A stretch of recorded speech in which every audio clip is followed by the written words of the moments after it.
Capítulo 7, Lição 6. Trabalhe para aprender, não trabalhe pelo dinheiro. Em 1995, concedi uma entrevista a um jornal de Singapura. A jovem repórter chegou na hora e, imediatamente, começou a entrevista. Sentamos no hall de entrada de um hotel luxuoso, tomamos café e falamos do objetivo de minha visita à cidade. Eu devia dividir o palco com Zig Ziglar. Ele falaria de motivação e eu dos segredos dos ricos. Gostaria de ser um dia uma autora de best-sellers, como o senhor, disse ela. Eu já lera alguns de seus artigos de jornal e ficara impressionado. Ela tinha um estilo forte e claro. Seus artigos atraíam o interesse do leitor. A senhora tem ótimo estilo, respondi. O que a impede de alcançar seu sonho? Parece que não consigo ir adiante, ela respondeu calmamente. Todos dizem que meus romances são ótimos, mas não acontece nada. De modo que continuo no jornal. Pelo menos dá para pagar as contas. O senhor teria alguma sugestão? Sim, retruquei animadamente. Um amigo meu tem aqui em Singapura um curso que ensina as pessoas a vender. Ele dá cursos de treinamento em vendas para as principais empresas desta cidade e penso que se a senhora assistisse a um de seus cursos, sua carreira poderia se beneficiar bastante. Ela se espantou. O senhor está dizendo que eu deveria aprender a vender? Balancei a cabeça afirmativamente. O senhor está falando sério? Voltei a fazer que sim com a cabeça. O que há de errado com isso? Agora eu estava recuando. Ela se ofendera com o que eu disse. Preferiria não ter dito nada. Em minha tentativa de ser útil, comecei a defender minha sugestão. Tenho um mestrado em literatura inglesa. Por que frequentaria um curso de vendas? Sou uma profissional. Fui para a universidade para não ser vendedora. Odeio vendedores. Eles só pensam em dinheiro. Diga-me, para que vou estudar vendas? Ela começou a arrumar suas coisas. A entrevista tinha acabado. Na mesa em frente ao sofá estava um exemplar de um best-seller que eu publicara. Peguei o livro e algumas notas que ela fizera num bloco. Está vendo isto? Disse eu apontando para suas anotações. Ela olhou para o bloco. O quê? Ela disse confusa. Novamente apontei para suas anotações. No bloco ela escrevera Robert Kiyosaki, autor de best-sellers. Aqui fala autor de best-sellers, não diz melhor escritor. Seus olhos se arregalaram imediatamente. Sou um péssimo escritor. Você é uma grande escritora. Eu frequentei curso de vendas. Você tem um mestrado. Junte as duas coisas e você terá uma autora de best-sellers e uma boa escritora. Seu olhar estava enfurecido. Nunca me rebaixarei tanto quanto chegar a aprender como vender. Pessoas como o senhor não têm nada que ficar escrevendo. Fui treinada profissionalmente para escrever e o senhor para vender. Não é justo. Guardou o resto de suas notas e disparou pelas amplas portas de vidro para a úmida manhã de Singapura. Pelo menos na manhã seguinte sua reportagem era equilibrada e favorável. O mundo está cheio de gente inteligente, talentosa, instruída e qualificada. Encontramos com elas todos os dias. Estão todas em volta de nós. Alguns dias atrás, meu carro estava com problemas. Entrei numa oficina e o jovem mecânico o consertou em alguns minutos. Ele sabia o que estava errado apenas pelo barulho do motor. Fiquei impressionado. A triste verdade é que um grande talento não é suficiente. Sempre fico chocado ao perceber o pouco que ganham as pessoas talentosas. Ouvi outro dia que menos de 5% dos americanos ganham mais de $100 mil ao ano. Já encontrei gente muito instruída, brilhante, que ganha menos de $20 mil ao ano. Um consultor comercial especializado na área médica me dizia que muitos médicos, dentistas e quiropráticos têm dificuldades financeiras. Até então eu pensava que, quando eles se formassem, os dólares choveriam. Foi esse consultor que me disse: eles estão uma habilidade atrás da grande riqueza. O que isso quer dizer é que muitas pessoas precisam apenas aprender e dominar uma habilidade a mais e sua renda aumentará exponencialmente. Já mencionei que a inteligência financeira é uma sinergia entre contabilidade, investimento, marketing e direito. Combine essas 4 habilidades técnicas e ganhar dinheiro com o dinheiro será mais fácil. Quando se fala de dinheiro, a única habilidade que a maioria das pessoas conhece é trabalhar mais. O exemplo clássico de sinergia de habilidades era essa jovem jornalista. Se ela aprendesse ativamente as habilidades de vendas e marketing, sua renda poderia aumentar de forma espetacular. Se eu fosse ela, faria alguns cursos de redação publicitária além de vendas. Então, em vez de trabalhar no jornal, eu procuraria um emprego em uma agência de publicidade. Mesmo se seu salário se reduzisse, ela aprenderia a comunicar-se sinteticamente, como se faz com tanto sucesso na publicidade. Ela também aprenderia relações públicas, uma habilidade importante. Aprenderia como obter milhões em publicidade gratuita. Então, de noite e nos fins de semana, ela poderia escrever seu grande romance. E quando este tivesse terminado, ela estaria mais apta a vender seu livro. E assim, em pouco tempo, ela poderia ser autora de best-sellers. Quando publiquei meu primeiro livro, If You Want to Be Rich and Happy, Don't Go to School. Se você quer ser rico e feliz, não vá para a escola. Um editor sugeriu que eu mudasse o título para A Economia da Educação. Falei que com um título como este, eu só conseguiria vender 2 exemplares, um para minha família e outro para meu melhor amigo. O problema é que eles esperariam ganhá-lo. O agressivo título foi escolhido porque eu sabia que assim obteria toneladas de publicidade. Sou favorável à educação e acredito em reforma educacional. De outra forma, por que continuaria eu a pressionar por mudanças em nosso sistema de ensino antiquado? Por isso escolhi um título que me permitisse ir a mais apresentações de televisão e rádio, simplesmente por causa da controvérsia. Muitas pessoas pensaram que eu era louco, mas o livro vendeu muito bem. Quando me formei na Academia de Marinha Mercante dos Estados Unidos em 1969, meu pai instruído ficou feliz. A Standard Oil da Califórnia me contratara para sua frota de navios-tanque.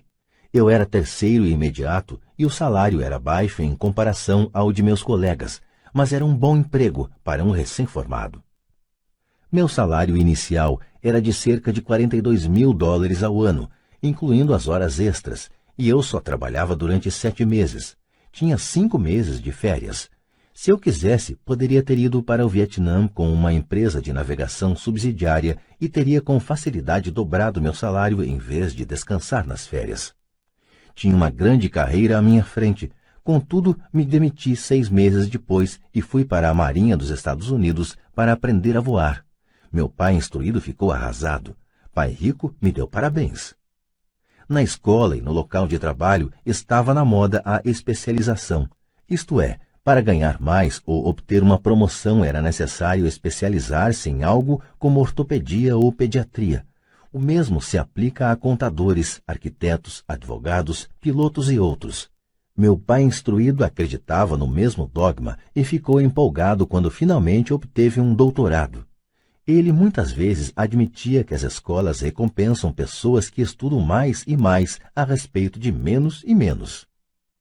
Pai rico me incentivava a fazer exatamente o oposto. Você precisa saber um pouco sobre várias coisas, era a sua sugestão. É por isso que durante anos trabalhei em diferentes áreas de suas empresas. Por um tempo, trabalhei no departamento de contabilidade. Embora eu provavelmente nunca chegasse a ser um contador, ele queria que eu aprendesse por osmose. Pai rico sabia que eu pegaria o jargão e o sentimento daquilo que é importante e do que não é importante. Também trabalhei como ajudante de garçom e como operário na construção, bem como em vendas, reservas e marketing. Ele estava preparando Mike e eu. Ele insistia em que nos sentássemos para assistir a seus encontros com diretores de banco, advogados, contadores e corretores. Queria que conhecêssemos um pouco sobre cada aspecto de seu império.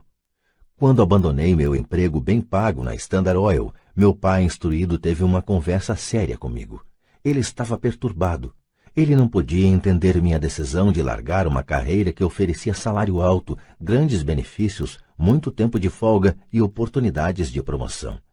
Quando me perguntou certa noite por que você se demitiu, eu não consegui por mais que tentasse explicar para ele. Minha lógica não se encaixava com a lógica dele. O grande problema é que minha lógica era a lógica de meu pai rico.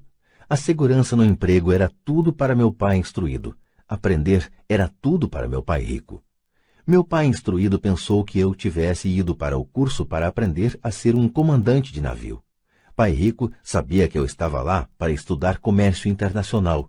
Enquanto estudava, fiz transporte de cargas, naveguei em grandes cargueiros, em navios de passageiro pelo Extremo Oriente e pelo Pacífico Sul. Pai Rico me incentivava a navegar pelo Pacífico em lugar de ir para a Europa, porque sabia que as nações emergentes estavam na Ásia e não no velho continente. A maioria de meus colegas de turma, incluindo Mike, ainda participava de festas nas suas fraternidades, e eu já estudava comércio, gente, estilos de negócio e culturas no Japão, Taiwan, Tailândia, Singapura, Hong Kong, Vietnã, Coreia, Tahiti, Samoa e Filipinas. Eu também frequentava festas, mas não em fraternidades. Cresci rapidamente. Meu pai instruído não conseguia entender por que eu me demitira do emprego e entrara para a Marinha dos Estados Unidos. Disse-lhe que queria aprender a voar, mas realmente queria aprender a comandar tropas. Pai Rico me explicara que a parte mais difícil da condução de uma empresa é a gestão de pessoas. Ele passara 3 anos no exército. Meu pai instruído tinha sido isento do serviço militar. Pai Rico me falou do valor de aprender a liderar pessoas em situações difíceis.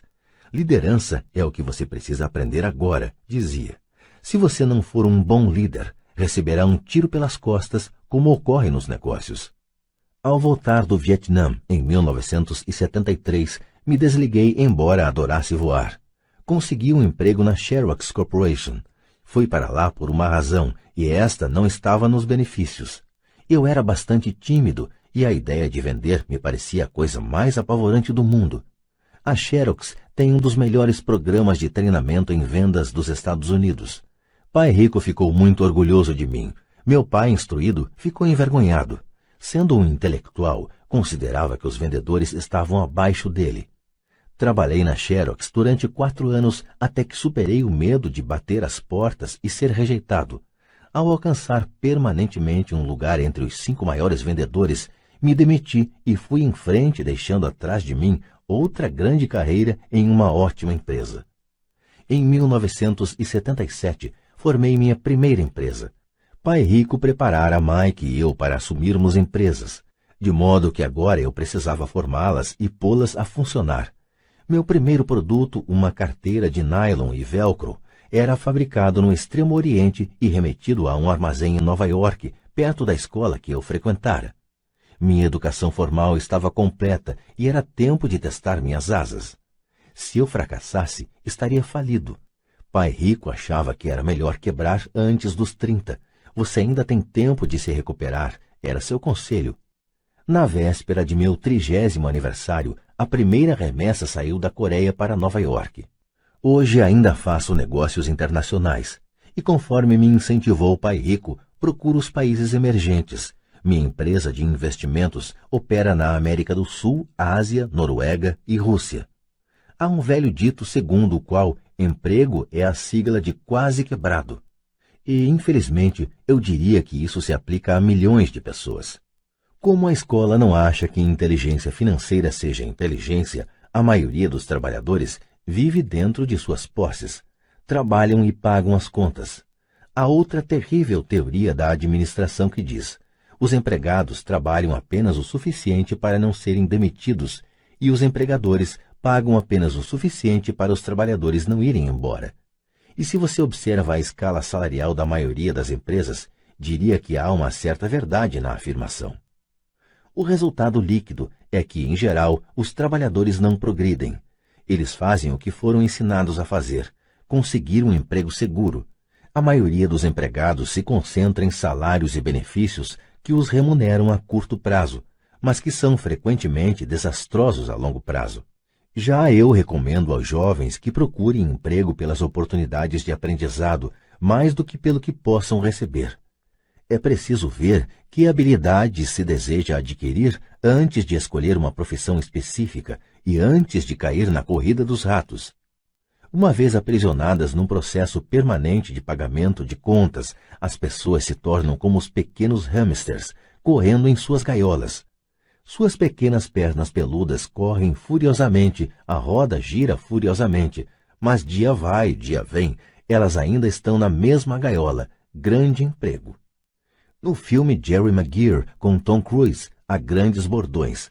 Talvez o mais memorável seja "Mostre-me o dinheiro", mas a outra frase que me parece mais verdadeira aparece na cena em que Tom Cruise está saindo da empresa. Ele acaba de ser demitido e pergunta para toda a empresa: "Quem quer me acompanhar?" E todos permanecem silenciosos e petrificados. Apenas uma mulher se levanta e diz: "Eu gostaria, mas daqui a 3 meses serei promovida." A afirmação é provavelmente a mais verdadeira de todo o filme. É o tipo de frase que as pessoas usam para continuar trabalhando de forma a pagar suas contas. Sei que meu pai instruído esperava por seu aumento anual e todo ano ficava desapontado. Então ele voltava a estudar para se tornar mais qualificado, de modo a poder ganhar outro aumento, mas novamente sofria uma decepção. Frequentemente pergunto às pessoas: "Para onde essa atividade diária está levando você?" Como o pequeno hamster, duvido que as pessoas olhem para onde seu trabalho árduo as está levando. O que o futuro oferece? Cyril Brickfield, o antigo diretor executivo da Associação Americana de Aposentados, afirma que as aposentadorias privadas estão um caos. Em primeiro lugar, 50% da força de trabalho não contam atualmente com fundos de pensão. Apenas isso já deveria ser motivo de grande preocupação. E de 75% a 80% dos demais têm aposentadorias desprezíveis, que pagam $55 ou $150 ou $300 por mês. Em seu livro The Retirement Myth, o mito da aposentadoria, Craig S. Carpel escreve: "Visitei a sede de uma grande empresa nacional de consultoria especializada em aposentadorias e falei com uma diretora administrativa que planeja exuberantes planos para altos executivos. Quando lhe perguntei o que as pessoas comuns poderiam esperar receber como aposentadoria, ela disse com um sorriso confiante: 'A bala de prata.'" "O que é?" perguntei. "A bala de prata." Ela deu de ombros. Se os baby boomers descobrem que não têm dinheiro suficiente para viver quando forem mais velhos, eles sempre podem dar um tiro nos miolos. Carpel continua explicando a diferença entre os antigos planos de benefícios definidos e os novos planos de contribuições programadas, que são mais arriscados. Não é um quadro animador para a maioria das pessoas que está trabalhando atualmente, e isso é só a aposentadoria. Quando se acrescentam despesas médicas e casas de repouso para idosos, o quadro se torna aterrador. Em seu livro de 1995, ela indica que as despesas hospitalares variam de $30 mil a $125 mil ao ano. Em uma casa de repouso para idosos, sem qualquer mordomia, a anuidade estava em torno de $88 mil. Muitos hospitais em países onde a medicina é socializada já têm que tomar decisões dramáticas como quem permanecerá vivo e quem vai morrer. Eles tomam essas decisões com base no orçamento e na idade dos pacientes. Os cuidados médicos são destinados ao paciente mais jovem. O paciente mais velho fica para o fim da fila. Assim como os ricos podem se permitir uma educação, eles também podem se manter vivos enquanto aqueles com pouca fortuna morrem. Fico imaginando se há trabalhadores pensando no futuro ou se eles apenas se preocupam com o próximo contra-cheque sem questionar-se sobre o que virá mais adiante. Quando falo para adultos que querem ganhar mais dinheiro, sempre dou o mesmo conselho. Sugiro que pensem no longo prazo. Em lugar de trabalhar simplesmente pelo dinheiro e pela segurança, que são, admito, importantes, sugiro que procurem um segundo emprego onde possam aprender outra habilidade. Muitas vezes recomendo que se integrem a uma empresa de marketing de rede, também chamado de marketing multinível, se quiserem adquirir habilidades de venda. Algumas dessas empresas têm excelentes programas de treinamento que ajudam as pessoas a suportar o medo do fracasso e da rejeição, que são as principais razões pelas quais a maioria das pessoas não é bem-sucedida. A instrução vale mais do que o dinheiro, a longo prazo. Quando ofereço esta sugestão, ouço muitas vezes: "Isso é muito trabalhoso", ou "Só quero fazer o que me interessa". Quanto à primeira resposta, retruco: "Então o senhor prefere passar a vida entregando 50% do que ganha ao governo?" Quanto à segunda observação, digo: "Eu não tenho interesse em ir à academia de ginástica, mas vou para me sentir melhor e viver mais." Infelizmente, há a verdade no velho adágio: não se pode ensinar truques novos a um cachorro velho. A menos que a pessoa esteja acostumada a mudar, é difícil mudar. Mas para aqueles que ainda estão em cima do muro em relação à ideia de trabalhar para aprender algo novo, ofereço esta palavra de incentivo. A vida se parece muito com ir à academia. A parte mais difícil é se decidir a começar. Uma vez feito isso, fica fácil. Em muitas ocasiões, ficava temeroso de ir para a academia, mas chegando lá em movimento era ótimo. Depois dos exercícios, fico feliz de ter me decidido a ir. Se você não está disposto a trabalhar para aprender algo novo e insiste em se especializar em sua área, assegure-se de trabalhar em uma empresa sindicalizada. Os sindicatos foram planejados para proteger especialistas. Meu pai instruído, depois de ter caído em desgraça junto ao governador, tornou-se presidente do Sindicato de Professores do Havaí. Ele dizia que esse era o trabalho mais pesado que já tivera na vida. Meu pai rico, por outro lado, passou toda a sua vida fazendo o possível para que suas empresas não fossem sindicalizadas. Ele foi bem-sucedido, embora os sindicatos fizessem força, pai rico sempre conseguiu combatê-los. Pessoalmente não tomo partido porque posso ver a necessidade e os benefícios de ambas as situações. Se você seguir os conselhos da escola, tornando-se altamente especializado, então procure a proteção do sindicato. Por exemplo, se eu tivesse prosseguido minha carreira de piloto de aviões, eu teria procurado trabalhar em uma empresa em que o sindicato dos pilotos fosse forte. Por quê? Porque minha vida teria sido dedicada a aprender uma habilidade que só tem valor em um ramo de atividade. Se eu tivesse que abandonar esse ramo, as minhas habilidades não teriam valor em outras atividades. Um piloto sênior com 100.000 horas de voo, ganhando $150.000 ao ano, teria dificuldades em encontrar um emprego com igual remuneração no ensino escolar. As habilidades não se transferem necessariamente de um ramo de atividades para outro. Os pilotos recebem salários altos por possuírem habilidade que não teriam valor, por exemplo, no sistema de ensino. Atualmente se pode dizer o mesmo até no caso dos médicos. Com todas as mudanças ocorridas na medicina, os especialistas têm que se agrupar em organizações médicas, como os planos de saúde. Sem dúvida que os professores precisam se sindicalizar. Atualmente, nos Estados Unidos, o Sindicato dos Professores é o maior e mais rico deles. A Associação Nacional de Educação tem uma força política tremenda. Os professores precisam da proteção de seu sindicato porque suas habilidades também têm escasso valor fora da área da educação. De modo que regra prática é, se for atualmente especializado, sindicalize-se. Quando pergunto às minhas turmas quais de vocês fazem um hambúrguer melhor do que o do McDonald's, quase todos levantam a mão. Então pergunto, se a maioria de vocês faz um hambúrguer melhor do que o do McDonald's, como pode ser que o McDonald's ganhe mais dinheiro do que vocês? A resposta é óbvia. O McDonald's é um ótimo sistema de negócios.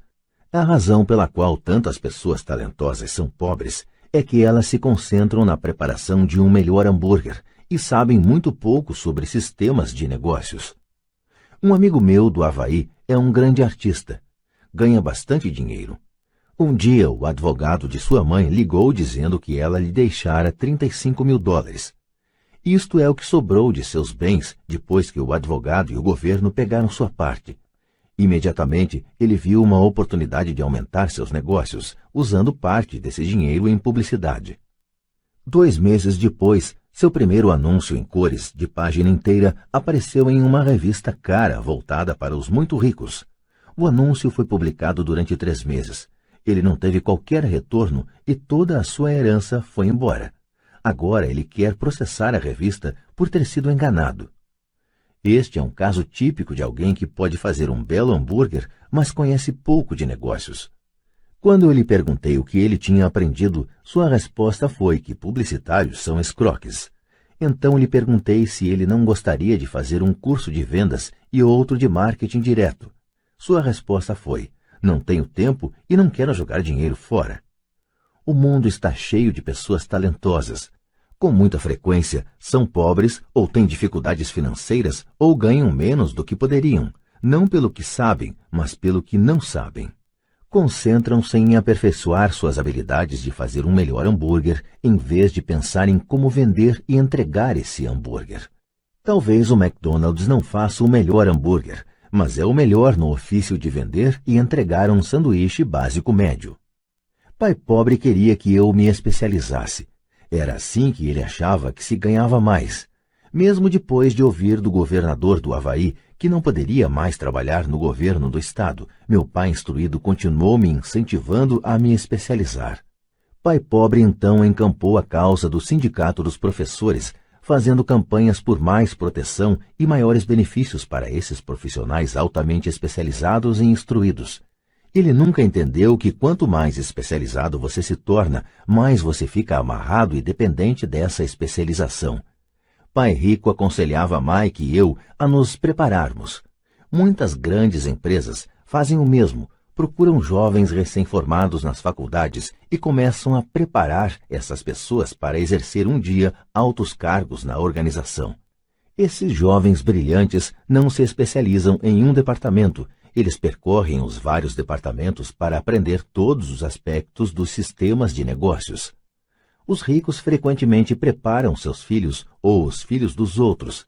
Ao fazê-lo, seus filhos adquirem uma visão geral das operações da empresa e conhecem a inter-relação entre os vários departamentos. A geração da Segunda Guerra Mundial considerava ruim ficar trocando de emprego. Hoje, considera-se uma atitude inteligente, já que as pessoas ficarão mudando de emprego em lugar de buscar maior especialização, por que não pensar em aprender mais do que em ganhar? No curto prazo, você pode ganhar menos. No longo prazo, resultará em grandes dividendos.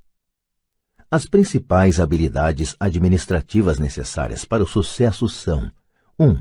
Gestão do fluxo de caixa. 2. Gestão de sistemas, incluindo você e o tempo dedicado à família. 3. Gestão de pessoal. As habilidades especializadas mais importantes são vendas e compreensão da comercialização. É a habilidade de vender, portanto, de comunicar-se com outro ser humano, seja cliente, funcionário, chefe, cônjuge ou filho, a base para o sucesso pessoal. São habilidades de comunicação como redigir, falar e negociar que são cruciais para uma vida de sucesso. São habilidades que exercito constantemente, fazendo cursos ou comprando fitas educativas para expandir meu conhecimento. Como já mencionei, meu pai instruído trabalhava cada vez mais arduamente quanto mais competente se tornava. Ele também se via cada vez mais encurralado quanto mais se especializava. Embora seu salário aumentasse, suas escolhas diminuíam. Pouco depois de ter sido mandado embora do trabalho no governo, descobriu como era vulnerável profissionalmente. É semelhante ao que ocorre com os atletas profissionais, que de repente sofrem uma lesão ou ficam velhos demais para o esporte. Sua posição bem remunerada é perdida e eles têm habilidades limitadas às quais recorrer. Penso que é por isso que meu pai, instruído, se envolveu tanto com os sindicatos a partir daí. Ele percebeu o quanto o sindicato poderia tê-lo favorecido. Atualmente encontro ex-professores ganhando centenas de milhares de dólares ao ano. Eles ganham tanto porque têm, além das habilidades especializadas de sua área, outras habilidades. Eles podem tanto ensinar quanto vender e comercializar. As habilidades de venda, marketing, são difíceis para muitas pessoas, sobretudo em decorrência de seu medo da rejeição. Quanto melhor você se comunicar, negociar e lidar com esse medo da rejeição, tanto mais fácil será a vida. Da mesma maneira que aconselhei aquela jornalista que queria tornar-se autora de best-sellers, repito isso para todos. Ter uma especialização técnica tem seus pontos fortes e fracos. Tenho amigos que são gênios, mas não conseguem comunicar-se efetivamente e, em consequência, seus ganhos são lamentáveis. Eu os aconselho a passar um ano aprendendo a vender. Mesmo se não ganharem nada, sua capacidade de comunicação melhorará. E isso não tem preço. Além de sermos bons aprendizes e vendedores e de entendermos de marketing, devemos ser tanto bons professores quanto bons alunos. Para sermos verdadeiramente ricos, devemos ser capazes tanto de dar quanto de receber. Em casos de dificuldades financeiras, frequentemente o que falta é dar e receber. Sei de muita gente que é pobre porque não é nem bom estudante nem bom mestre. Ambos os meus pais eram homens generosos. Ambos tinham como regra primeiro o dar. A educação era uma de suas formas de doação. Quanto mais davam, mais recebiam. Uma diferença evidente estava na doação de dinheiro. Meu pai rico doava altos montantes. Doava para a igreja, para instituições de caridade, para sua fundação. Ele sabia que para receber dinheiro, você deve dar dinheiro. A doação de dinheiro é o segredo da maioria das grandes famílias ricas.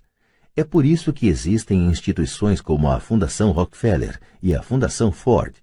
São organizações destinadas a tomar a própria riqueza e aumentá-la, bem como distribuí-la perpetuamente.